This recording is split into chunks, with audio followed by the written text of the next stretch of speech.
নমস্কাৰ, মই মনালিছা গগৈ।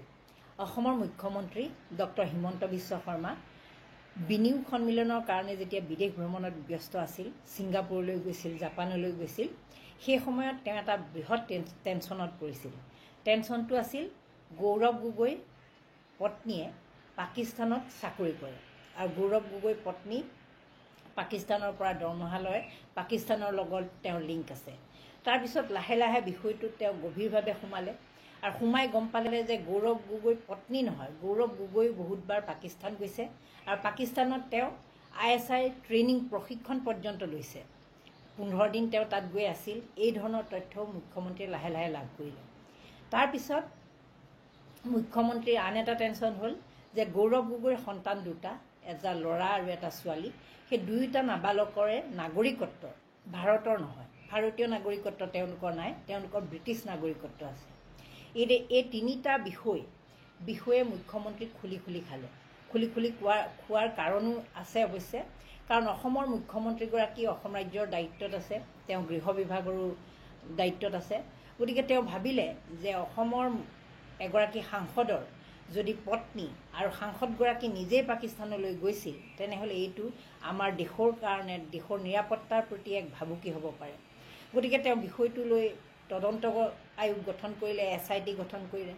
SITয়ে গোটেই দায়িত্ব ল'লে। SITয়ে এতিয়ালৈকে ইনভেষ্টিগেশ্যন চলাই আছে, বিভিন্ন ধৰণৰ তথ্য পাতি আহৰণ কৰি থকা বুলি তেওঁ কয়। তেওঁ বিভিন্ন সময়ত কৈ আহিছিল যে বিভিন্ন ধৰণৰ তথ্য ইতিমধ্যে SITয়ে পাইছে। তেওঁ গুৰুতৰ সমস্যা তিনিটা মই ইতিমধ্যে কৈছোঁ, যে গৌৰৱ গগৈৰ পত্নী পাকিস্তানৰ লগত লিংক, গৌৰৱ গগৈ নিজে গৈ পাকিস্তানত আছিল, 15 দিন তেওঁ ISI ট্ৰেইনিং প্ৰশিক্ষণ লৈছিলে তাত, আৰু তেওঁৰ পুত্ৰ সন্তান আৰু কন্যা সন্তানৰ নাগৰিকত্ব ব্ৰিটিছ নাগৰিকত্ব। এই সমস্যাটো সমাধান নহওঁতেই তেওঁৰ সন্মুখত আকৌ নতুন সমস্যাই দেখা দিলে।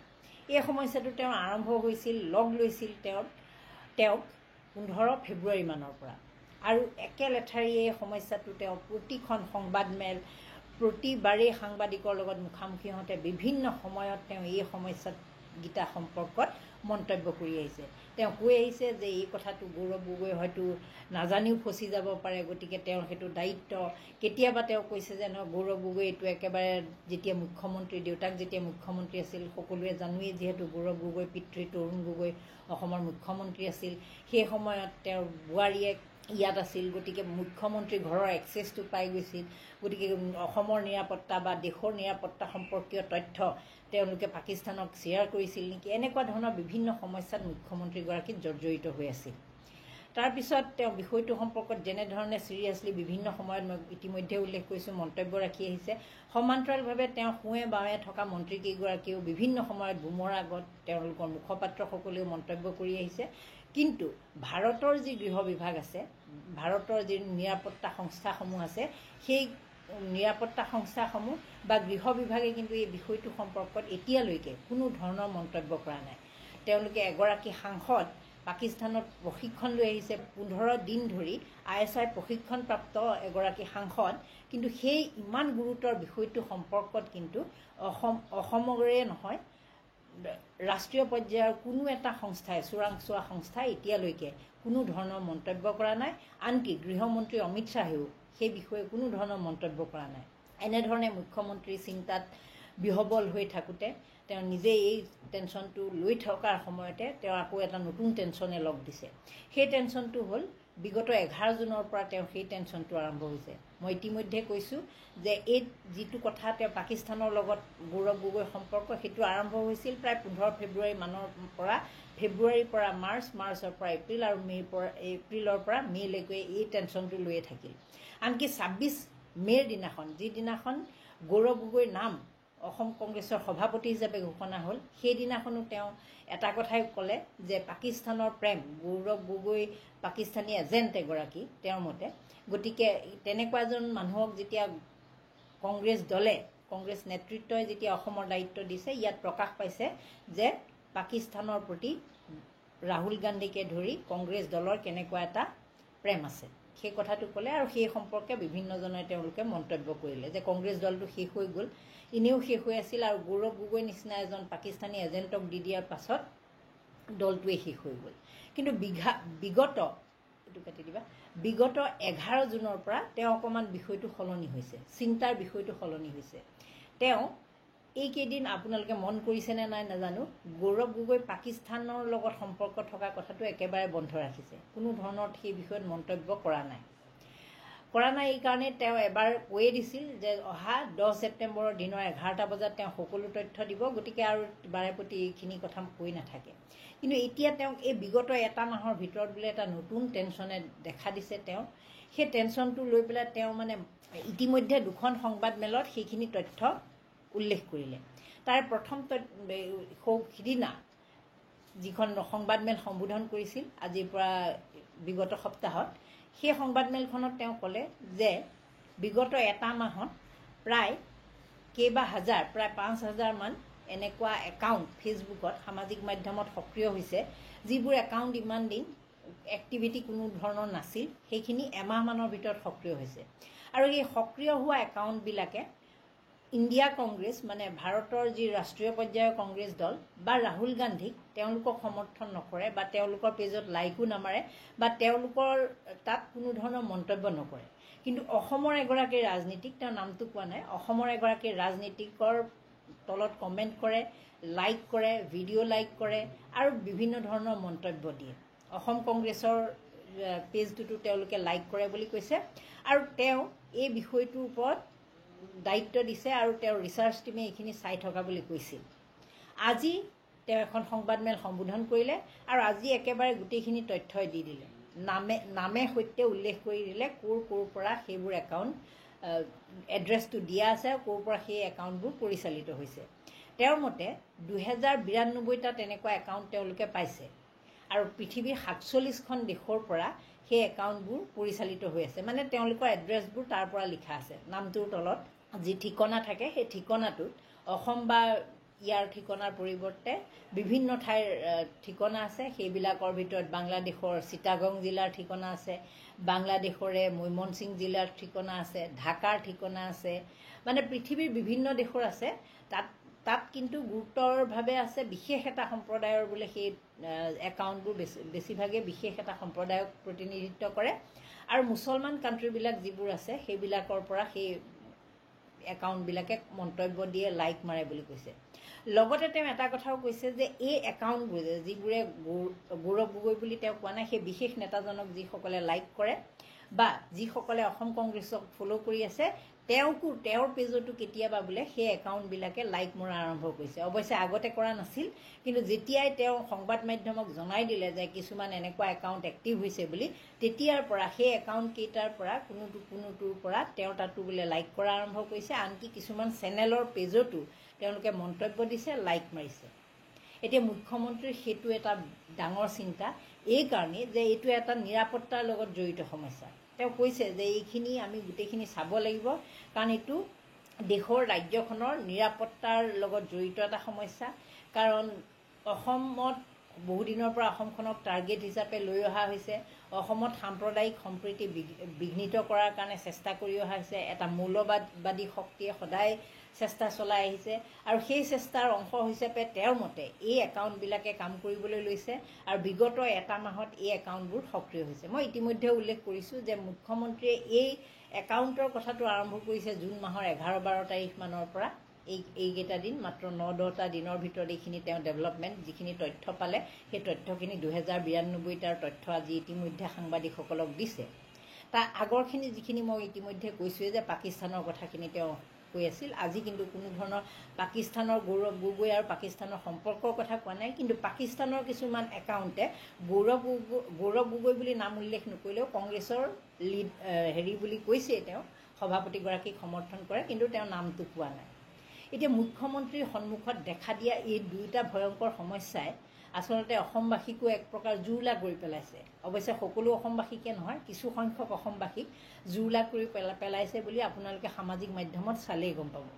আৰু যিসকলক জুৰুলা কৰি পেলাইছে তেওঁলোক বেছিভাগেই মুখ্যমন্ত্ৰীৰ অনুগত মানুহ। তেওঁলোকে মুখ্যমন্ত্ৰীৰ কথাবোৰেই বেদৰ বাণী হিচাপে ভাবে যিহেতু, গতিকে তেওঁলোকে মুখ্যমন্ত্ৰীয়ে যিহেতু কৈছে, গতিকে সেইটোকে তেওঁলোকে ভাবি লৈছে যে হয় এই মানুহখিনিয়ে এটা আমাৰ পৰিৱেশ বিনষ্ট কৰিব।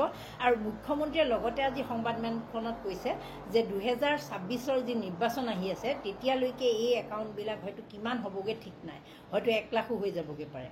গতিকে দেশৰ নিৰাপত্তাৰ কথা আছে, গতিকে অসমৰ মুখ্যমন্ত্ৰী হিচাপে তেওঁৰ দায়িত্ব। এতিয়া কথাটো হ'ল এইটো গৃহ বিভাগৰো দায়িত্ব, অসমৰ গৃহ বিভাগৰ দায়িত্ব যিহেতু। এতিয়া কথাটো হ'ল এই যে একাউণ্টবোৰ ইণ্টাৰনেশ্যনেল মানে একাউণ্ট বুলিয়ে ক'ব পাৰি, কাৰণ এইবোৰ বাহিৰৰ দেশৰ পৰা পৰিচালিত হৈছে বুলি তেওঁ নিজেই কৈছে। গতিকে এই একাউণ্টবোৰৰ তথ্যবোৰ আচলতে চোৰাংচোৱা সংস্থাবিলাকক দি দিয়া উচিত, আৰু তেওঁলোকে কি এক্টিভিটিজত জড়িত, সেই মানুহবোৰ নৰ্মেল লাইফ জীৱন যাপন কৰা মানুহ নে কিবা মৌলবাদী সংগঠনৰ লগত জড়িত, এই সকলোখিনি ডাটা আচলতে মুখ্যমন্ত্ৰীয়ে তথ্যবোৰ তেওঁলোকক আহৰণ কৰিবলৈ দিব লাগে, গোটাবলৈ দিব লাগে। তেতিয়াহে আচলতে প্ৰকৃত ছবিটো ওলাব। নহ'লে কিছুমান মানুহৰ নাম সদায় প্ৰেছ মিটত দি থকা হ'ব, সংবাদমেলখনত দি থকা হ'ব যে এইটো নতুন নাম পালোঁ, এইটো আমুকৰ পৰা আহিছে, এইখন তামুক দেশৰ পৰা আহিছে। কিন্তু সেই মানুহবিলাকনো প্ৰকৃতাৰ্থত কি, তেওঁলোকনো আচলতে কেনেকুৱা মানসিকতাৰ মানুহ, তেওঁলোকেনো কাক সমৰ্থন কৰে, নে তেওঁলোকে চাকৰিয়াল, নে তেওঁলোক ঠিকাদাৰ, নে তেওঁলোকে নিজৰ কিবা ব্যৱসায় বাণিজ্য কৰে, সেই বিষয়েও কোনো যিহেতু তথ্য ফেচবুকত একেবাৰে ডিটেইলছত নাথাকে। গতিকে সেইখিনি তথ্য আহৰণ কৰিবলৈ আচলতে মুখ্যমন্ত্ৰীয়ে কেন্দ্ৰীয় যিবোৰ চোৰাংচোৱা সংস্থা আছে সেইবিলাকক আচলতে দি দিয়া উচিত। তেতিয়া সেই তথ্য আহৰণ কৰি সংস্থাবিলাকে সেই মানুহবিলাক প্ৰকৃত মানুহ হয় নে নহয়, সেইবোৰ ভুৱা একাউণ্ট নে সেইবোৰ নামৰ মানুহ প্ৰকৃতাৰ্থত আছে নে নাই, সেই ধৰণৰ সকলোখিনি ক'ব পাৰিব। ইতিমধ্যে মুখ্যমন্ত্ৰীয়ে সংবাদমেলখনত কৈছে যে তেওঁলোকৰ হয়তো এটা হোৱাটছআপ গ্ৰুপ আছে, আৰু সেই যিহেতু টাইম জোনৰ কথাটো কৈছে, তেওঁ বেলেগ বেলেগ দেশৰ টাইম জোনটো বেলেগ বেলেগ, গতিকে সেইবোৰ দেশে কেনেকৈ একেটা সময়তে লাইক মাৰিব পাৰে, কমেণ্ট কৰিব পাৰে, সেইটোক লৈও তেওঁ যথেষ্ট চিন্তিত হৈছে। মুঠতে মুখ্যমন্ত্ৰীগৰাকীৰ এতিয়া বাকী অসমৰ বিভিন্ন সমস্যাবিলাক একেবাৰে তল পৰি গৈছে, গৌণ হৈ পৰিছে। প্ৰথম তেওঁ সেই পাকিস্তানৰ লগত গৌৰৱ গগৈৰ সম্পৰ্কৰ কথাটোৱে যেনেকৈ খুলি খুলি খাইছিল, এতিয়া তেওঁ খুলি খুলি খাইছে এই ফেক একাউণ্টবিলাকে। ফেক বুলিয়ে আমি কৈছোঁ কাৰণ একাউণ্টবোৰ কাৰ নাজানো, মুখ্যমন্ত্ৰীয়ে কোৱা সেই একাউণ্টবোৰ যিবোৰ ঘপকৈ এক্টিভ হৈছে, সেই এক্টিভ হোৱা একাউণ্টবিলাকে অসমত এটা কিবা বিপদজনক পৰিস্থিতিৰ সৃষ্টি কৰিব পাৰে নেকি বুলি তেওঁ ভয় খাইছে। আৰু তেওঁ লগতে কৈছে যে এই একাউণ্টবিলাকে লাইক মাৰিলে কিছুমানে আকৌ তাকে গৌৰৱেৰে কয় যে মই ইমান লাইক পালোঁ বা ইমান ভিউজ পালোঁ, কিন্তু সেইবোৰত মুখ্যমন্ত্ৰীক যদি বোলে মাৰিলেহেঁতেন, মুখ্যমন্ত্ৰীয়ে কিন্তু লাজহে পালেহেঁতেন। তেনেকুৱা একাউণ্টৰ পৰা যদি তেওঁ লাইক পালেহেঁতেন, কমেণ্ট পালেহেঁতেন বা ভিউজো পালেহেঁতেন, তেওঁ কিন্তু লাজ পালেহেঁতেন। কিন্তু কোনোবাই বোলে তাক লৈ গৌৰৱো কৰে। এতিয়া আমি নাজানো কোনে গৌৰৱ কৰে, মুখ্যমন্ত্ৰীয়ে হয়তো বেছি স্পষ্টকৈ জানিব। কিন্তু কথাটো হ'ল মুখ্যমন্ত্ৰীৰ টেনশ্যন বাঢ়িছে এই একাউণ্টবিলাক এক্টিভ হোৱাকৈ। এই একাউণ্টবিলাক আকৌ তেওঁৰ মতে যে এই একাউণ্টবিলাকে বিভিন্ন সময়ত ইজৰাইলক সমৰ্থন কৰে বা বিভিন্ন ধৰণৰ কথা বতৰা, ইছলামিক যিবোৰ কথা বতৰা সেইবিলাকক বেছি কট্টৰপন্থী বুলি আমি যিবোৰ কওঁ সেইবিলাকক সমৰ্থন কৰা বুলি তেওঁলোকে তথ্য পাইছে। এতিয়া আমি সেইবোৰ নাজানো, কিন্তু মুখ্যমন্ত্ৰীগৰাকীয়ে এই দুটা বিষয় বিগত 3 মাহ ব্যস্ত থাকিল। পাকিস্তানৰ গৌৰৱ গগৈ আৰু পাকিস্তানৰ সম্পৰ্ক, গৌৰৱ গগৈ পুত্ৰ সন্তানৰ নাগৰিকত্ব, গৌৰৱ গগৈ পত্নী পাকিস্তানৰ পৰা পোৱা দৰমহা, এই 3টা বিষয়ক লৈ ব্যস্ত থকাৰ পাছত এতিয়া নতুনকৈ আকৌ এই সোপা ফেক একাউণ্ট, 2000 ফেক একাউণ্ট বুলিয়ে মই বাৰেপতি এইকাৰণেই কৈছোঁ যে আমি একাউণ্টবোৰ সঁচা নে মিছা নাজানো, কিন্তু মুখ্যমন্ত্ৰীৰ মতে এইবোৰ একাউণ্ট এক্টিভ হৈছে শেহতীয়াকৈ। গতিকে ইমান দিন তেওঁলোকৰ কোনো তথ্য পাতি নাছিল। গতিকে এই একাউণ্ট 2092টাৰ পিছত তেওঁ চাব লগা হৈছে যে এইবোৰ ক'ৰ পৰা আহিছে, কি আহিছে, আৰু নতুনকৈ চলি থাকিব বুলি কৈছে। এইবোৰৰ দায়িত্ব তেওঁ লৈয়ে লৈছে ইতিমধ্যে। এতিয়া কথা হ'ল এই সময়ত অসমত যে বিভিন্ন বিনিয়োগ কোম্পানীবিলাক যে আহিছে আৰু খিলঞ্জীয়াৰ ভূমি যে লৈ ল'ব খুজিছে, ৰাভা জনগোষ্ঠীৰ মাটিখিনি ল'ব খুজিছে, ডিমাচাসকলৰ মাটি ল'ব খুজিছে, কাৰ্বিসকলৰ মাটি ল'ব খুজিছে, এই ধৰণৰ সমস্যা যিবিলাকক লৈ বৃহৎ প্ৰতিবাদী কাৰ্যসূচী হৈছে, বড়োসকলৰ মাটি ল'ব খুজিছে, যিসকল বড়ো ভাইসকলে গাত কেৰাচিন ঢালি প্ৰতিবাদ কৰিব লগা ধৰণৰ পৰিস্থিতিৰ সৃষ্টি হৈছে, গুৱাহাটীৰ 63 ঘৰ মাটি অধিগ্ৰহণৰ যি নটিচ আহিছে, অসমৰ মানুহে বানপানীত জুৰুলা হৈ আছে বিভিন্ন স্থানত, সেই কথা আমি জানো। গুৱাহাটীত কৃত্ৰিম বানে জুৰুলা কৰি মাৰিছে।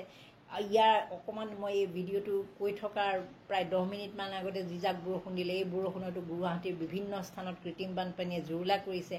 এই সমস্যাবিলাক মুখ্যমন্ত্ৰীয়ে এতিয়া মুখ্যমন্ত্ৰীৰ কাৰণে মুখ্য বিষয় নহয়। এই সমস্যাবোৰ মুখ্য বিষয় নহয়। মুখ্যমন্ত্ৰীৰ কাৰণে এতিয়া মুখ্য বিষয় হ'ল এই যে একাউণ্ট 2092টা একাউণ্টে যে অসমৰ এগৰাকী বিশেষ নেতাক লাইক মাৰে, অসমৰ বিশেষ নেতাগৰাকীক তলত মন্তব্য কৰে, কংগ্ৰেছক মন্তব্য কৰে, এই কথাটোক লৈহে তেওঁ আচলতে অধিক চিন্তিত হৈ আছে। এতিয়া কথাটো হ'ল আপোনালোক সকলোৱে জানে যে শিৱসাগৰত ONGC যিটো ঘটনা ঘটিছে, এই ঘটনাটোৰ কাৰণে কিমানখিনি মানুহ তাত ক্ষতিগ্ৰস্ত হৈছে, তেওঁলোকে স্বাভাৱিক জীৱন যাপন কৰিব পৰা নাই। এনেধৰণৰ সমস্যাৰ কাৰণে আমেৰিকাৰ পৰা কালিলৈ আহি বিশেষজ্ঞ দল পাবহি। গতিকে এনেকুৱা ধৰণৰ এটা পৰিস্থিতিৰ সৃষ্টি হৈ আছে। স্বাভাৱিক জীৱন যাপন কৰিব নোৱাৰা লোকসকলৰ কাৰণে দল সংগঠনবিলাকে প্ৰতিবাদ কৰি আহিছে।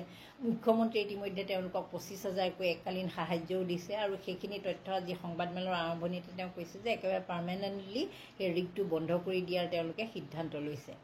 এতিয়া কথাটো হ'ল, মই যিখিনি কথা ইতিমধ্যে আপোনালোকক ক'লোঁ যে বানপানীৰ সমস্যাৰ পৰা আদি কৰি যিখিনি কৃত্ৰিম বানপানীৰ সমস্যা, নৰ্মেল যি বান্ধ ভাঙি পেলাই বানপানীৰ যি সমস্যা হৈছে, তাৰোপৰি যি অসমৰ বিভিন্ন প্ৰান্তত যি থলুৱাৰ ভূমি, খিলঞ্জীয়াৰ ভূমি যি লৈ লোৱাৰ কাৰণে বৃহৎ পুঁজিপতি গোষ্ঠীক গোটোৱাৰ কাৰণে যি এটা গোটোৱাৰ বিৰুদ্ধে যি প্ৰতিবাদ হৈছে, সেই সকলোবোৰ বিষয় তেওঁ একেবাৰে গৌণ হিচাপে লৈ এতিয়া কেৱল তেওঁ এটাতে দৃষ্টি নিবদ্ধ ৰাখিছে। সেই দৃষ্টি নিবদ্ধ ৰখাৰ বিষয়টো হ'ল 2092টা একাউণ্ট দেশৰ নহয় বিশ্বৰ বিভিন্ন প্ৰান্তৰ পৰা তেওঁলোকে চলাই আছে। মাত্ৰ এমাহৰ ভিতৰত সেইবোৰ এক্টিভেট হৈছে। সেই একাউণ্টবিলাকে বিশেষ এগৰাকী ব্যক্তিক সমৰ্থন কৰে, কংগ্ৰেছ দলৰ বিভিন্ন কথা বতৰা সমৰ্থন কৰে। সেই বিষয়টোক লৈ তেওঁ শংকিত হৈছে আৰু ই অসমত কিবা অদ্ভুত পৰিস্থিতিৰ সৃষ্টি কৰিব পাৰে নেকি বুলিও তেওঁ ভয় খাইছে। গতিকে আপোনালোকে ভাবি চাব যে মুখ্যমন্ত্ৰীয়ে যিটো বিষয়ক লৈ, যিবোৰ বিষয় জনতাৰ বিষয়বিলাকতকৈ যিটো বিষয় আচলতে তেওঁ চিন্তা নকৰিলেও হয়, এইখিনি বিষয় যদি দায়িত্বটো কেন্দ্ৰৰ যিকোনো এটা এজেঞ্চিক, চোৰাংচোৱা সংস্থাক যদি দি দিয়ে, গোটেইখিনি তথ্য তেওঁ পাই যাব। কিন্তু তাকে নকৰি ইখনৰ পিছত সিখন সংবাদমেল দি প্ৰতিখনতে এনেকুৱা ধৰণৰ তথ্য পাতি দি তেওঁ আনকি লাগে পেনড্ৰাইভত দিয়ালৈকে এটা পৰ্যায়লৈ গুচি গৈছে, যিটোৰ জৰিয়তে আচলতে মুখ্যমন্ত্ৰী সঁচাকেই চিন্তাত পৰিছে নে মুখ্যমন্ত্ৰীয়ে বিষয়বোৰ যিহেতু নিৰ্বাচনলৈ বেছি দিন নাই, নিৰ্বাচনলৈ মাত্ৰ 7-8 মাহ আছে, এইখিনি সময়ত তেওঁলোকে তেওঁলোকৰ কাম, বিজেপি দলে নিজৰ কামবোৰ ঠিকমতে কৰি যায়, আমি সকলোৱে জানো এই নিৰ্বাচনৰ সময়ত। কিন্তু বিৰোধী দলবিলাকক বা বিশেষকৈ কংগ্ৰেছক এনেধৰণে এটা বিশেষ কিছুমান বিষয়ৰ গণ্ডিৰ মাজত ৰাখি, ঠেক গণ্ডি বা পৰিসৰৰ মাজত সুমুৱাই দৃষ্টি বেলেগ ফালে নিব খুজিছে নেকি? আপোনালোকে এই বিষয়ে মন্তব্য দিব। নমস্কাৰ, ধন্যবাদ।